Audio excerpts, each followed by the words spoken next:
Alors que les musulmans creusaient le fossé lors de la bataille des coalisés, ils tombèrent sur un banc de roches qui résistait aux pioches.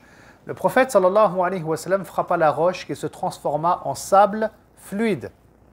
Ça, c'est lors de la bataille des coalisés, Al-Ahzab, qu'on appelle aussi la bataille du fossé, Al-Khandaq. Donc, on fera un grand fossé de plus de 2 km de longueur au nord de la ville de Médine, pour que les armées ennemies ne puissent pas rentrer dans la ville. Ils ne pouvaient pas rentrer par le sud, qui était protégé par les Bani Qurayza, ni par l'est et par l'ouest, car l'est et l'ouest étaient protégés naturellement par des roches volcaniques. Et donc, ce fossé, il va être fait en à peine 2 semaines, ce qui est impossible, surtout avec les moyens du bord à l'époque. Mais il y a eu des miracles, et là on le voit, quand le prophète sallam il frappait sur la pierre, elle se transformait en sable fluide. Et le prophète sallam il avait beaucoup insisté auprès de ses compagnons. Alors ce n'était pas systématique, hein. Ça s'est passé plusieurs fois. Le prophète sallam il a dit à ses compagnons, si vous tombez sur des pierres que vous n'arrivez pas à casser et à détruire, n'hésitez pas à venir me voir. En voyant ce qui se passait, on comprend mieux pourquoi il fallait venir voir le prophète Mohammed sallallahu alayhi wa sallam. Et ça explique aussi comment ils ont pu faire ce fossé en si peu de temps. Un jour, le prophète sallallahu alayhi wa sallam passa sa main sur la jambe cassée d'Abu Rafi'.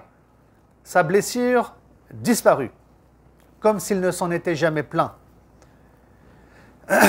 Alors ici, il y a peut-être une erreur, et c'est peut-être pas la jambe de Abu Rafi' qui a été brisée, mais plutôt celle de Abdallah ibn Atiq, qui était un Médinois, hein, qui était en train de se battre contre un certain Abu Rafi'. Donc c'est Abu Rafi' qui va lui donner un coup à Abdallah ibn Atiq, qui va se retrouver avec sa jambe qui est cassée.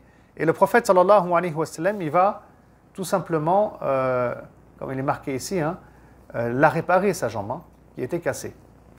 Et ça rentre aussi dans les miracles du prophète sallallahu alayhi wa sallam. Et enfin, pour terminer, dernier paragraphe, en réalité, les miracles du prophète sallallahu alayhi wa sallam sont beaucoup trop nombreux pour pouvoir être recensés dans un seul livre ou compilés dans un recueil seulement. Non. Et donc il termine avec ces mots-là. Donc lui, Ibn Sayyid al-Nas ici, il a cité ce qui lui semblait être le plus important quand on parle des miracles du prophète sallallahu alayhi wa sallam. Et comme j'ai dit, il y a d'autres ouvrages qui ont été écrits dans le domaine, comme Dala'il al-Nubuwwa de l'imam al-Bayhaqi, et comme d'autres ouvrages. Vraiment, en cherchant, on va trouver rapidement des ouvrages qui traitent des miracles du prophète sallallahu alayhi wa sallam.